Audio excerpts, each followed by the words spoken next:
Hi everyone, this is Mason Winfield of Psi-Friday with Mason. This is our first installment in February 2026, and I'm going to tell you about a little tradition in my family called the January Curse. You know, I do a lot of interviewing of total strangers about their supernatural experiences. And it's very common to talk to an American citizen and go, hey, any ghost stories? Or, that's not a very professional way of saying it, but that's what I'm getting at. And it's not unusual for them to go, no, I don't know anything. And then you start asking the right questions, and you realize that very often in families, some of the most beautiful material is preserved. And it's true. They're not making it up.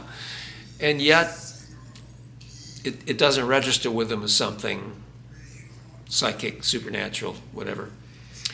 Now, my mother's family were from the South. They were mostly the Piedmont, the southern North Carolina, northern South Carolina. And they weren't spooky people, they weren't psychics and spiritualists and all that.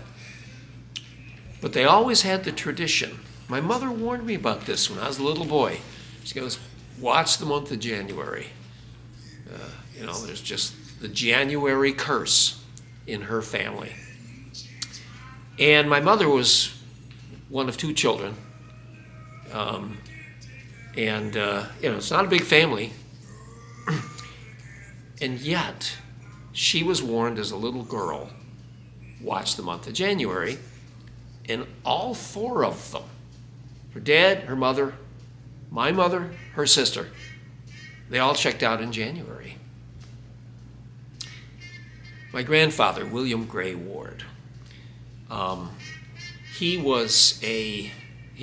looks like he was built exactly like I am. I barely knew him. But he was slender and not super tall, and he as long as I knew him, every time picture I've seen of him, he's this elegant Southern gentleman, wore the light seersucker suits, and he was known to be a mathematical savant. That's somebody who can do sums in their mind. He could whip the adding machines of the day. And he wasn't an idiot savant, like Rain Man. He was a guy who could do stuff, but he could also do quick calculations. And he was, his name was William Gray Ward. His family always thought he was related to the British poet Thomas Gray, the author of the elegy written in a country churchyard. Now, Thomas Gray was kind of eccentric, and he had no children, but his brothers and sisters weren't stopped from doing it. And my grandfather certainly had a strain of wackiness, because they lived in a very nice neighborhood in Spartanburg, South Carolina, and he kept a loaded pistol under the pillow every night.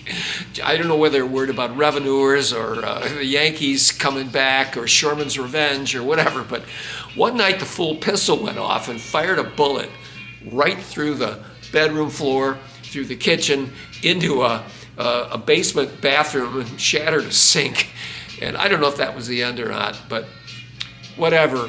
For a strain of nervous wackiness running through the English poets and my Southern grandfather, the rumor of his connection to the British poet sounds more likely. Alas, William Gray Ward, whom I barely knew, passed away on January 29th, 1959. My Southern grandmother, Mary Childers Ward, I didn't know her very well either. She was said to have been very beautiful in her youth. I didn't know her until she was up there. And, the women in my Southern family get really batty once they hit 80. They just go bats. Just sorry about that, but I got to tell it like it is. And yet, my dear Southern grandmother, she left us also in the month of January, January 25th, 1972. My mother's older sister, Ruth Ward Wells, my beloved Aunt Ruth. She was a knockout blonde. Just had life going her way. Very nice marriage with my beloved Uncle Bob. And my dear Aunt Ruth, she went batty after 80, family plan, and she passed away. Her official date of death is December 31st, 2004. But the reason that's the official date of death is because she was last seen alive at 11:30 that night, New Year's Eve, when she went to sleep. Woke up dead. As far as I'm concerned, that's January 1st, 2005. And my dear mother, Frances Ward Winfield. She spent most of her adult life in Western New York, married my dad, World War II bride, and I could talk a long time about my mom. She was a great storyteller. She's the one who told me about the January curse. And her date of death was January 15th, 2003. I held her as she took her last breath. That was one of the hardest moments of my life. But that's 4 people in January.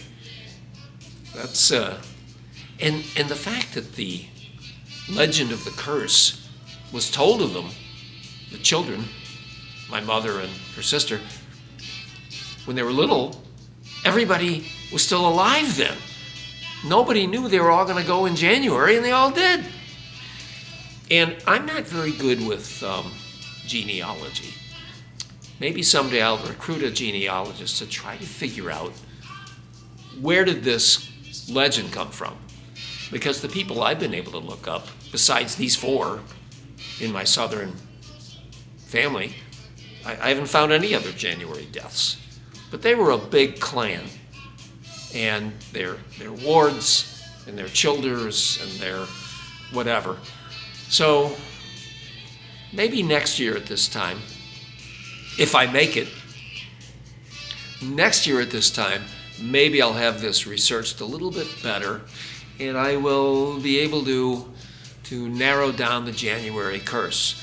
But if you're seeing this right now, you know that I made it through January. I will call my Southern first cousin, Dr. Anna Wells Bloomer, and we'll just share each other a little toast on surviving another January. Thanks for joining us on Psi-Friday with Mason. Cheers.